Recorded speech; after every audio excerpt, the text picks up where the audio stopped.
O ministro do Supremo Tribunal Federal, Flávio Dino, mandou arquivar nesta terça-feira o pedido de habeas corpus feito pelo ex-assessor de Jair Bolsonaro, Felipe Martins, preso desde o dia 8 de fevereiro pela Polícia Federal.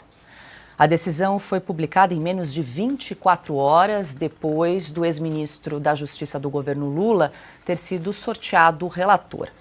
Silvio Navarro, muito boa noite, seja bem-vindo hoje de maneira remota aqui conosco. Silvio, comentamos que o ministro Flávio Dino tinha sido então sorteado para ser o relator aí, para analisar esse habeas corpus, e o argumento utilizado aí pelo ministro Flávio Dino é que não cabe habeas corpus para questionar um ato praticado por qualquer outro ministro da corte.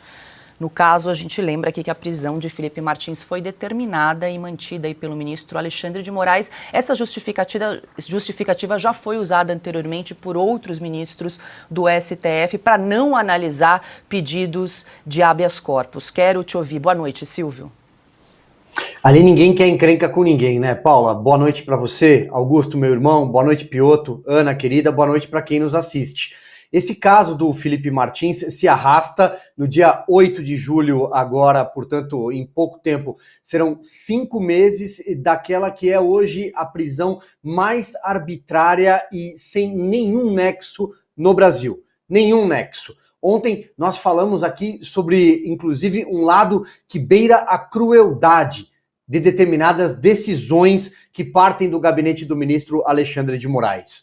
O Felipe Martins já provou a sua inocência. E a menos que o ministro Alexandre de Moraes tenha uma informação que ele guarda às 7 chaves e que mais ninguém sabe, e que sequer a sua defesa, o seu advogado, pode produzir prova em contrário, a menos que essa seja uma situação, nós temos aqui uma trama kafkiana perfeita, que desafia, inclusive, os melhores filmes de tribunais de Hollywood, porque não há nenhum sentido para o Felipe Martins estar preso por uma viagem que não fez e provou que não fez.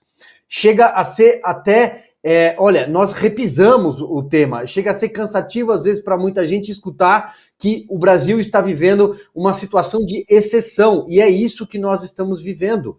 O ministro Flávio Dino alega uma tecnicidade de tribunal, de fato existe isso, em relação a habeas corpus e decisão de ministro do Supremo. Mas vejam o tamanho da excrescência e o tamanho do abuso que hoje o Supremo se permite. Nós temos um ministro que toma uma decisão monocrática, que manda prender, manda investigar, manda soltar, que pune, que condena e que absolve. Um único ministro. E este ministro não pode ser sequer contrariado. Ele não pode ser contestado por meio de uma ferramenta jurídica que é o habeas corpus. Ah, temos um aspecto técnico? Temos. Mas qual o outro caminho? Porque os outros caminhos já foram esgotados. E não há quem tire o Felipe Martins da prisão. Não se sabe porque ele está preso.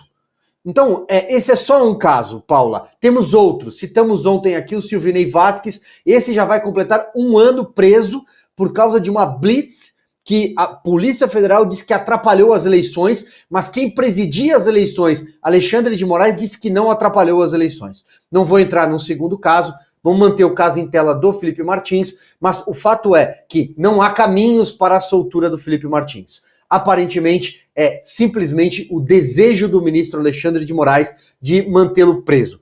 Parece, tem toda a cara, eu tenho quase certeza que é pessoal. Pois é, Ana, o ministro Flávio Dino alegou aí a jurisprudência majoritária na corte para negar o habeas corpus pedido aí, solicitado, apresentado pela defesa de Felipe Martins. Agora, fico imaginando, né, o Felipe Martins já há quase 5 meses preso, a quem recorrer, né, porque está tentando no Supremo Tribunal Federal e parece que não tem alternativa, a coisa não avança, né? Paula, então, esse detalhe, né, jurisprudência da corte. Eles derrubam as próprias decisões, eles derrubam jurisprudência, eles derrubam absolutamente a Constituição em si, né? Lembram da prisão em segunda instância que eles falaram, né, que ok, tá correto, Mas aí, para soltar um amigo, né, o político de estimação, aí eles passaram por cima da jurisprudência do tribunal. Vou repetir uma frase que o Silvio acabou de dizer, que resume esse caso. Alexandre de Moraes tem o desejo de manter Felipe Martins preso. Acabou. Essa é a lei da corte. O desejo debochado, sádico, narcisista de manter Felipe Martins preso. É sobre isso que estamos falando, Paula. Apenas isso. Não existe mais Constituição no Brasil, não existe mais devido processo legal, ampla defesa, absolutamente nada disso. Nós estamos diante de um caso de puro sadismo, vingança, apenas isso. E aí, como disco arranhado que somos, nós vamos ficar perguntando. Senhor Rodrigo Pacheco, OAB, Polícia Federal, o que vai acontecer? Aqueles que ficaram em silêncio durante todo o tempo, né, que isso não está acontecendo do dia para a noite.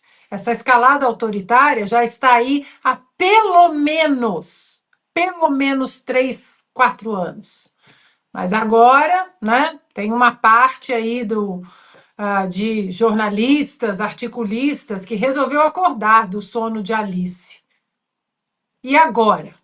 Com Roma já não é nem mais em chamas, em ruínas, cinzas. Porque a pergunta que fica, Paula, é se essa direita limpinha, permitida, acadêmica, cheia de textos, né? Com ares de importância, se essa direita está escrevendo agora, se eles não tivessem se pronunciado há 2, 3 anos, porque parece que 2022 todo mundo sumiu, não tinha nada para ser dito, não tinha nada para ser apontado.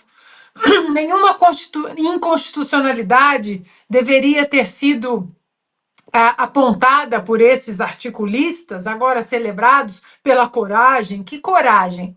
Porque 2022 era um ano de eleição.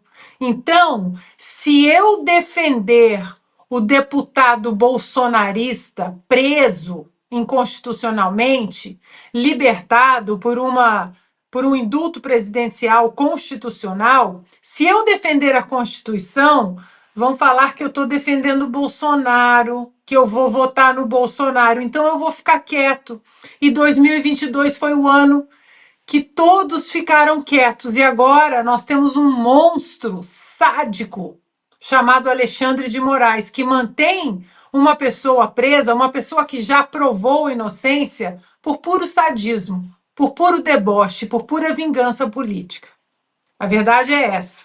O Silvio resumiu tudo. Desejo de manter Felipe Martins preso. É sobre isso. Augusto, muita gente aqui no chat se manifestando, indignados aí com a situação do Felipe Martins. Agora essa notícia aí da negativa, né, do habeas corpus por parte do ministro Flávio Dino. Aqui no chat, pergunta aqui o J. Marte. Para que serve o sorteio de ministros, então, se eles não podem ir contra a decisão do outro, né? As pessoas ficam a se perguntar, né? Mas tem toda uma sinalização importante a apresentação desse habeas corpus, né? Para a justiça e para a sociedade nesse momento. Ontem o Piotr lembrou que o Flávio Dino é um dos 2 ministros que que se tornaram juízes por concurso. Carreira de juiz. Exatamente. Então ele poderia perfeitamente alegar outras ilegalidades de origem. Sim. Já não deveria existir o inquérito, em que está enquadrado, é ilegal, em que está enquadrado, parece estar enquadrado o Felipe Martins. O Felipe Martins não está enquadrado em nada, porque ele não cometeu nenhum crime, mas não deveria existir o inquérito. Quem é que vai julgar o habeas corpus? É o próprio Alexandre de Moraes, que transformou num sequestrado político, um homem que nada fez para ter problemas com a justiça. Quer dizer, o Flávio Dino perdeu a chance de recordar alguma coisa do que deve ter estudado aí quando resolveu ser juiz. E está mostrando que sempre foi um comunista disfarçado de juiz aí, fazendo valer o que interessa politicamente a eles. Agora, como é que faz?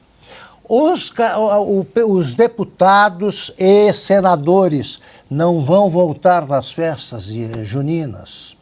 Eles não vão fazer discursos apontando a maior aberração jurídica que eu já vi, ou uma das maiores. É difícil saber se é a maior num país como o Brasil. O que vai alegar agora o advogado? Vai invocar o quê? Vai fazer como Sobral Pinto, em defesa do Harry Berger, que era um comunista alemão que foi preso depois da chamada intentona de 1935, teve de invocar, para que ele parasse de ser torturado, a lei de proteção aos animais. É isso. O Felipe Martins é um inocente, comprovadamente inocente. Todos os que têm mais de 2 neurônios sabem disso. Então são cúmplices da perversidade do Alexandre de Moraes. Os juízes que não se manifestam sobre isso, os ministros. O restante do judiciário, todo o poder judiciário.